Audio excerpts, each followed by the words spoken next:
Coucou et bienvenue sur ma chaîne.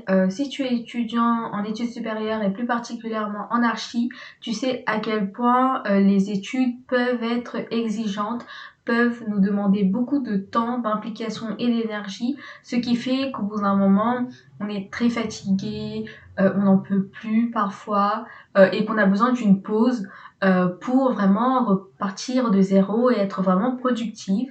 Eh bien, je pense que les vacances scolaires sont un bon moyen pour nous de nous ressourcer, pour vraiment se reposer mentalement et physiquement afin qu'à la rentrée, on reparte de zéro.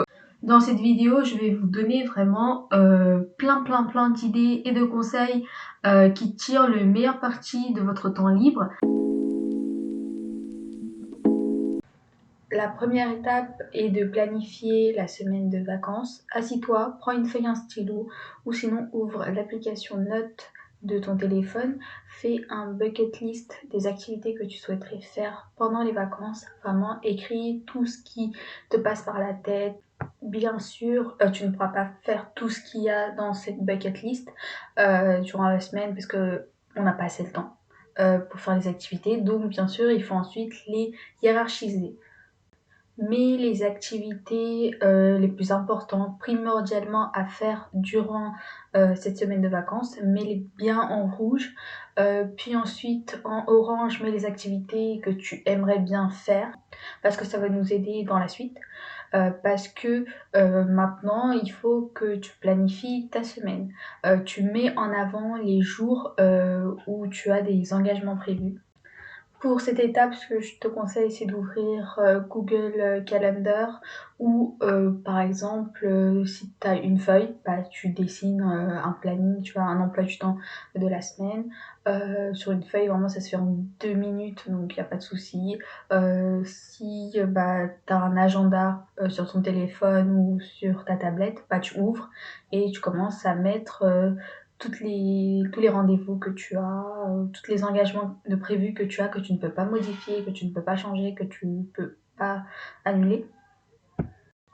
Ensuite, tu vas planifier le temps libre qu'il te reste. Divise ta semaine en blocs de temps dédiés à différentes activités. Évite de d'éparpiller une tâche durant toute la semaine, comme ça t'évitera de faire cette tâche jusqu'à la dernière minute. Bien sûr, le plus important, c'est de bien diviser ta semaine pour avoir un temps de travail personnel, un temps de sortie entre amis ou famille et un temps de repos. Voilà, j'ai voulu définir dès le début de cette vidéo les bases afin que tu saches déjà comment planifier ta semaine. Bien sûr, si tu n'as pas d'idée d'activité en tête, le but de cette vidéo c'est d'en donner. Alors regarde la suite de la vidéo pour avoir plein d'idées d'activités afin que tu les planifies ensuite. Conseil numéro 1, recharger ses batteries. Tout d'abord, n'oubliez pas de vous reposer. Les vacances sont faites pour se reposer. Vous allez travailler dur pendant le semestre, alors profitez de quelques jours pour vous ressourcer, vraiment pour vous déconnecter entièrement de vos cours et dormir suffisamment par jour afin de rattraper le sommeil que vous avez sûrement raté durant ce début de semestre. Faites des soins pour le visage, par exemple pour les cheveux, le corps, afin de vous détendre complètement et de prendre soin de soi, parce que forcément on n'a pas le temps de prendre soin de soi avec les cours chargés qu'on a dans les études supérieures. Conseil numéro 2, faire du sport. Détendez votre corps en faisant du sport. Pendant les cours, on n'a pas forcément le temps d'aller à la salle ou même faire du footing.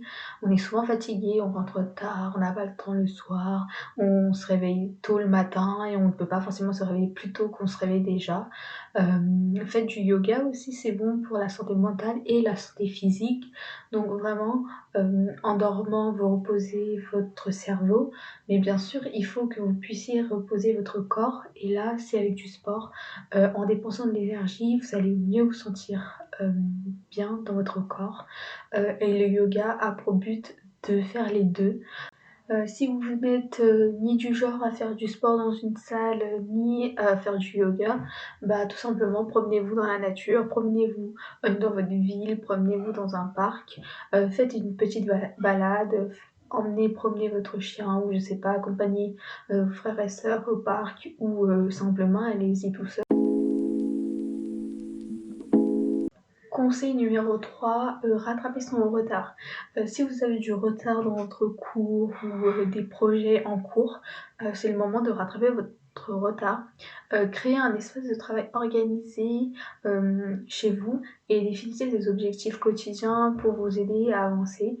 Bien sûr, ne vous mettez pas la pression, ce n'est pas le but. Ne faites pas un emploi du temps très surchargé, avec des objectifs impossibles à atteindre chaque jour. C'est pas le but, mais essayez d'avancer petit à petit chaque jour. Si vous avez des ratés des CM, des TD par exemple, c'est le moment de reprendre ces cours pour les revoir, les réécrire.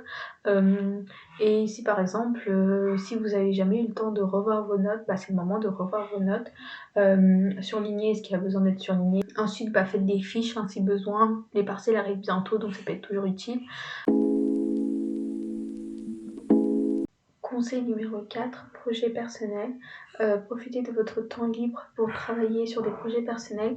Peut-être que tout comme moi, vous voulez lancer par exemple une chaîne YouTube ou que vous en tenez déjà une. Si c'est le cas, n'hésitez pas à me mettre le nom de la chaîne YouTube en commentaire. J'irai visiter et je m'abonnerai. Un abonné supplémentaire, je pense que ça vous fera plaisir.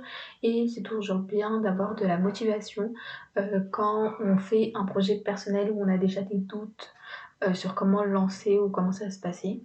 Si vous n'avez pas eu le temps de travailler sur votre projet personnel, les vacances, c'est le moment de travailler dessus, même si c'est une journée, une demi-journée ou même une heure, c'est déjà un progrès, donc profitez-en.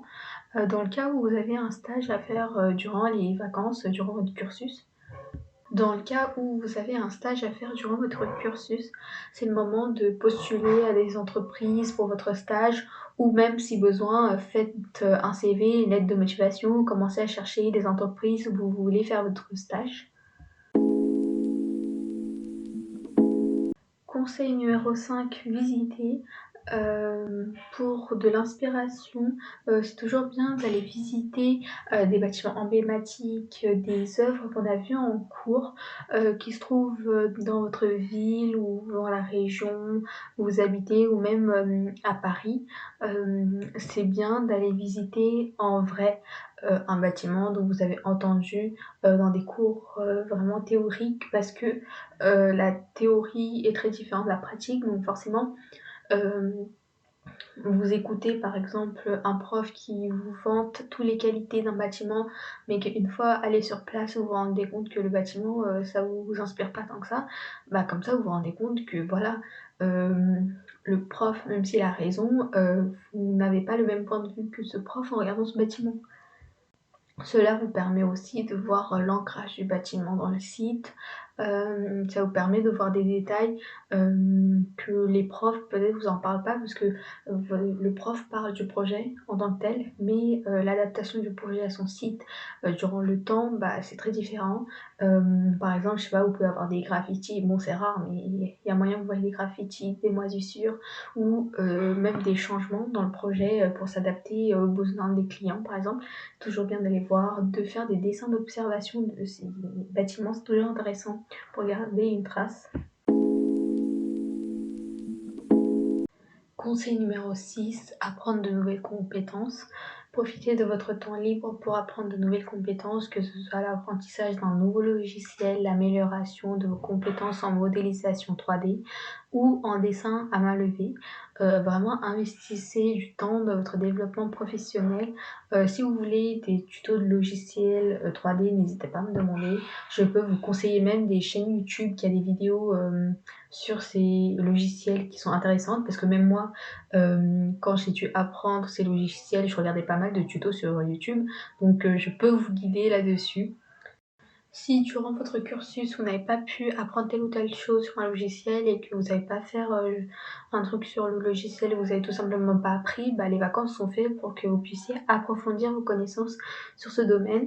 Parce que moi, par exemple, j'ai commencé à apprendre Archicad, mais il y a plein de choses que je ne sais pas faire encore sur Archicad et j'aimerais bien avoir un bon niveau à la rentrée. Tout simplement parce que je prévois pour les vacances, c'est d'approfondir mes connaissances sur Archicad. Je vais essayer de faire des plans, des coupes sur Archicad.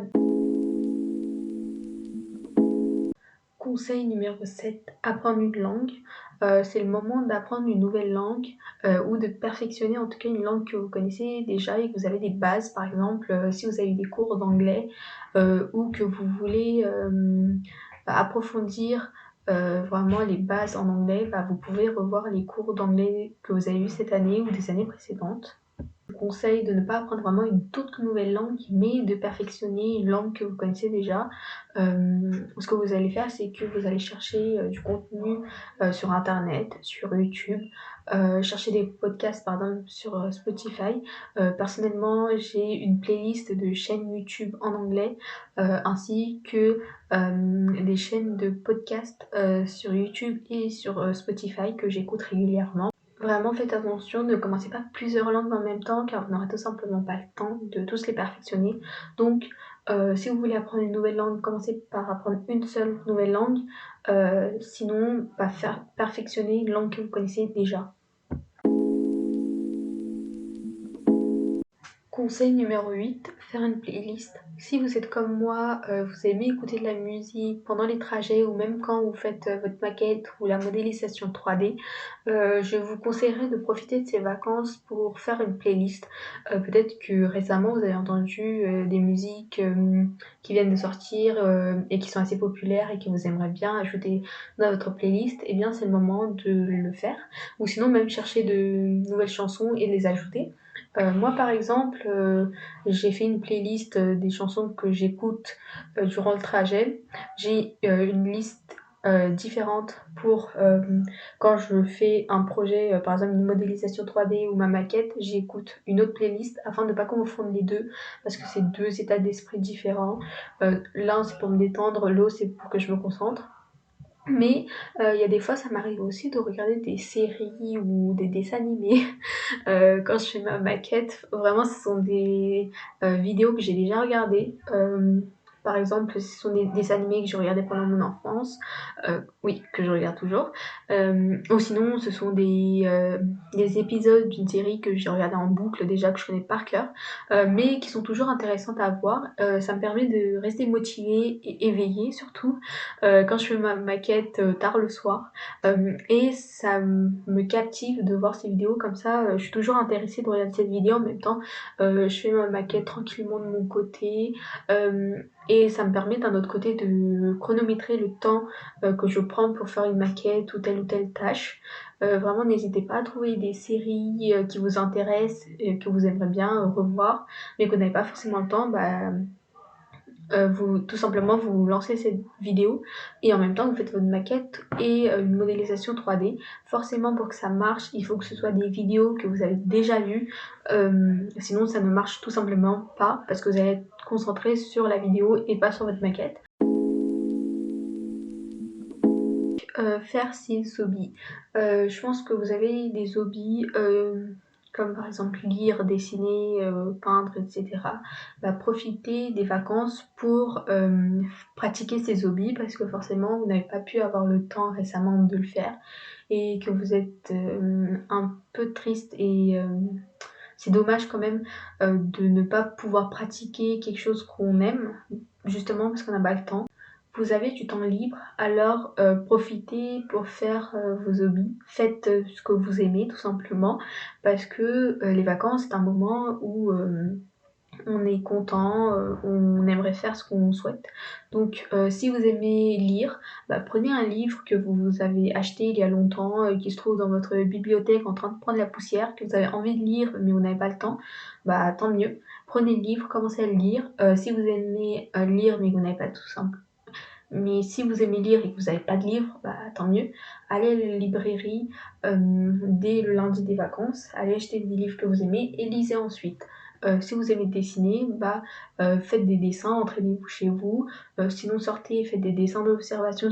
Et si par exemple vous êtes quelqu'un comme moi qui aime beaucoup regarder des séries, et bien c'est le moment de commencer une nouvelle série ou si vous avez une liste de séries non terminées, comme moi, eh bien profitez-en pour continuer, à regarder ces séries et histoire de réduire votre liste de séries non achevées. 10e et dernier conseil, ranger. Pendant les cours, on néglige beaucoup de choses, et surtout le rangement et l'organisation. Donc vraiment les vacances sont faites pour se remettre à zéro, pour faire du rangement, de l'organisation. Donc profitez-en pour vous organiser, que ce soit ranger sa chambre, ranger ses affaires scolaires, cahiers, fiches, feuilles, trousses. Si par exemple vous avez pris en note tous les CM avec des feuilles volantes, maintenant c'est le moment de les trier. Ranger votre espace de travail, c'est très important, parce que surtout si vous êtes en archi, il faut ranger son espace très régulièrement, surtout quand on fait des maquettes, ça peut devenir très vite sale. Ensuite, si vous avez la possibilité, rangez aussi votre dressing. Si tout comme moi, vous allez étudier à Paris et que ces derniers temps, vous avez vu la météo changer radicalement, c'est un signe pour que vous ranger votre dressing, parce que vraiment, on est passé d'une journée où il faisait beau, il y avait beaucoup de soleil, pas de nuages, il faisait 30 degrés, à un jour où il faisait 2 degrés limite, il faisait froid, on gelait sur place, il pleuvait des cordes. J'ai en profité de ces vacances pour réarranger mon dressing afin de mettre en avant tout devant, tous les pulls, tous les cols roulés, etc. et mettre en haut ou derrière tout ce qui est habits plutôt d'été. Comme ça me permet de plus facilement prendre mes habits. Voilà, on arrive à la fin de cette vidéo. Donc en conclusion, ce que j'aimerais vous dire, c'est que une semaine de vacances peut être à la fois relaxante et productive pour un étudiant en archi et de manière générale pour un étudiant en études supérieures. Planifiez soigneusement votre temps, reposez-vous, rattrapez votre retard. Travaillez sur des projets personnels, visitez des bâtiments inspirants et apprenez de nouvelles compétences. Vous reviendrez à l'école rafraîchi et prête à relever de nouveaux défis. Donc vraiment, ne vous mettez pas la pression, reposez-vous parce que c'est surtout fait pour se reposer, mais d'un autre côté, restez assez productif en faisant quelques petites tâches